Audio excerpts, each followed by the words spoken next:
एक लड़की जिसकी उम्र 22 साल होती है वहीं पर रहने वाले एक 24 साल के लड़के के प्यार प्रसंग में इस कदर पड़ जाती है, वो अपनी जाति, अपना धर्म, सब कुछ उस लड़के के लिए बदल डालती है और अपना नाम भी बदलकर उसी के धर्म का नाम रखकर उसके साथ रिलेशनशिप में रहने लगती है। दोस्तों, जो लड़की उस लड़के से इतना प्यार करती, इतनी मोहब्बत करती, वही लड़का उस लड़की को बेरहमी से मौत के घाट उतार देता है। दोस्तों, ऐसा उस लड़के और लड़की के बीच में क्या हुआ था? जो इतना प्यार एक दूसरे से करते थे, उनके बीच में अचानक ऐसा क्या हो जाता है जिसकी वजह से लड़का इतना बेरहम हो जाता है? आइए दोस्तों, जानते हैं पूरा मामला क्या था। नमस्कार, जय हिंद। आप देख रहे हैं APH न्यूज़ राहुल रावत के साथ। तो दोस्तों, आज की जो मैं हकीकत की घटना आपको बताने जा रहा हूं, महाराष्ट्र के नागपुर के एक हाईवे की घटना है। यहां पर 13 जुलाई 2019 की सुबह सुबह करीब 4:30 बजे का वक्त रहा होगा, जब वहां से बाइक सवार लोग जा रहे होते हैं तो रास्ते में देखते हैं सड़क किनारे एक लड़की की डेड बॉडी पड़ी हुई है। आनन फानन में ही वहां पर लोगों का जमावड़ा जम जाता है। तुरंत ही पुलिस को कॉल किया जाता है। पुलिस भी मौके पर पहुंच जाती है, डेड बॉडी को अपने कब्जे में लेकर उसे पोस्टमार्टम के लिए भेज देती है। लेकिन पुलिस के लिए बड़ा सवाल कि इसको पहचाना कैसे जाए। पुलिस अपने तरीके से जांच पड़ताल करती है तो उसके हाथ पर देखा जाता है, उसके हाथ पर एक लब का निशान, आगे आंसू लिखा हुआ है, पीछे खुशी लिखी हुई है। इससे ये तो साफ जाहिर हो जाता है कि ये लड़की जिसका नाम खुशी है, लेकिन ये खुशी है कौन? उसका चेहरा बुरी तरह से बिगड़ा हुआ था। पुलिस अपनी तमाम तरह की कोशिशें करती है। उसने एक टी शर्ट पहन रखी थी, उस टी शर्ट को देखा जाता है तो एक मॉल का लोगो उस पर लगा होता है। नागपुर के ही एक मॉल में जाकर देखा जाता है तो पता चलता है कि ये लड़की खुशी ही है और खुशी नाम से ही इसका बिल कटा हुआ है, जो नागपुर सिटी उसके ऊपर लिखा हुआ है। अब पुलिस के पास तो कोई ऐसा खास सबूत तो होता नहीं कि पुलिस इसको पहचाने, तो पहचाने कैसे? उसके बाद पुलिस तमाम तरह के अपने खबरियों को खबर पर लगा देती है। इधर सोशल मीडिया पर भी जो उसका टैटू होता है हाथ का, उसको फोटोग्राफ करके उसे भेज दिया जाता है। चारों तरफ से खोजबीन में लग जाती है। फिर आखिर में जाकर इसका पता चलता है एक सोशल मीडिया अकाउंट से कि इसका नाम जो है वो खुशी जगदीश परिहार है।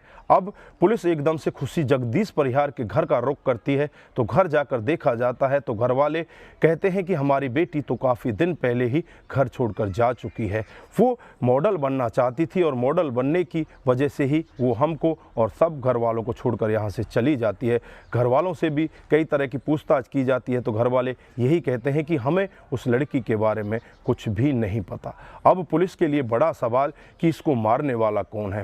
खबर देते हैं कि 2019 में एक कॉन्टेस्ट हुआ था, इंडिया कॉन्टेस्ट, उसमें इस खुशी परिहार ने भाग लिया था। इसके साथ साथ एक लड़का भी देखा गया था जिसका नाम होता है अशरफ। अब पुलिस का शक एकदम अशरफ के ऊपर चला जाता है क्योंकि उसके हाथ के ऊपर जो टैटू छपा हुआ था वो भी आंसू छपा हुआ था।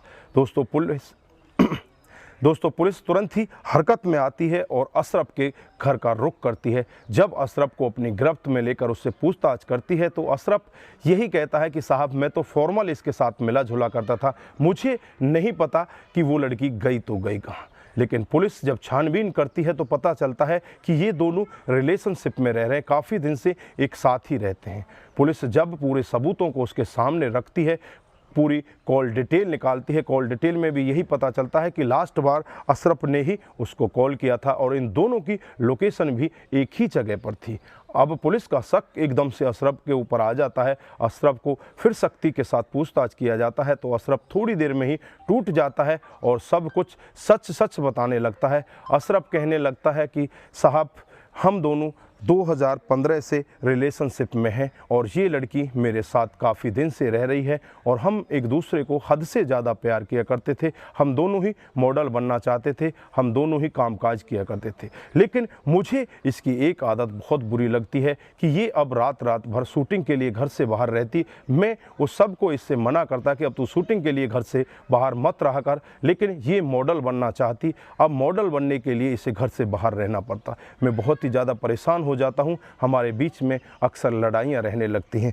12 जुलाई 2019 की शाम को करीब 6 बजे इसके पास फ़ोन करता हूं और फ़ोन करके इससे यही कहता हूं कि मुझे माफ़ कर दो, अब हम अपने गिले शिकवे दूर करके एक लॉन्ग ट्रिप पर चल रहे हैं, घूमने के लिए जा रहे हैं। फिर मैं इसको अपनी गाड़ी में बैठाता हूं और गाड़ी में बिठाकर नागपुर रोड पर चल देता हूं। जैसे थोड़ी आगे जाता हूं तो मैं गाड़ी को बंद कर देता हूं और कहने लगता हूं कि गाड़ी में कुछ खराबी हो चुकी है, गाड़ी के टायर में कुछ कमी आ चुकी है। अब उसकी वजह से गाड़ी से हम दोनों नीचे उतर आते हैं और जो खोलने वाला औजार होता है उसे मैं इसके सर पर दे मारता हूं और सर पर लगने से वहीं पर ये चकरा जाती है, चकरा कर ज़मीन पर गिर जाती है। फिर पर जो पत्थर पड़े होते हैं उन पत्थरों को उठाता हूं और इसके सर के ऊपर, इसके चेहरे के ऊपर बुरी तरह से उन पत्थरों को मारने लगता हूं, जिससे इसका चेहरा बुरी तरह से बिगड़ जाता है और वहीं पर तड़प तड़प कर इसकी मौत हो जाती है। फिर मैं इसे छोड़कर वहां से फरार हो जाता हूं और मैं यही चाहता था कि इसका शायद किसी को पता नहीं चलेगा, इसके चेहरे की पहचान नहीं हो पाएगी।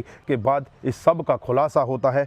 जो लड़की अपना धर्म, अपनी जात, अपनी पात, अपना सब कुछ छोड़कर एक लड़की के पीछे इतनी दीवानी हो जाती है, उसके लिए सब कुछ करने के लिए तैयार हो जाती है, वही लड़का उस लड़की के साथ में इतना घिनौना अंजाम कर देता है, उसे मौत के घाट उतार देता है। तो दोस्तों, यहाँ पर आप क्या कहना चाहते हैं, आपकी क्या राय है? इधर जो माँ बाप का हाल होता है, रो रो कर बुरा हाल होता है, वो यही कहते हैं कि हमारी बेटी हमसे अलग जाकर मॉडल बनना चाहती थी, हमें नहीं पता हमारी बेटी के साथ में ऐसा भी हो सकता है। इधर पुलिस हरकत में आती है और उस अशरफ के खिलाफ तमाम धाराएं लगाकर उसे जेल के अंदर भेज देती है। 2019 से आज तक भी वो अशरफ जेल के अंदर ही है, उसके खिलाफ मामला चल रहा है, अभी भी उस केस का फैसला नहीं हो पाया है। तो आप यहाँ पर क्या कहना चाहते हैं कि इस तरह का प्यार भी सफल होता है या नहीं होता? अक्सर ज़्यादातर इस तरह के प्यार असफल ही होते हैं। तो के लिए बस इतना ही, फिर मिलते हैं किसी नए मूड के साथ। तब तक के लिए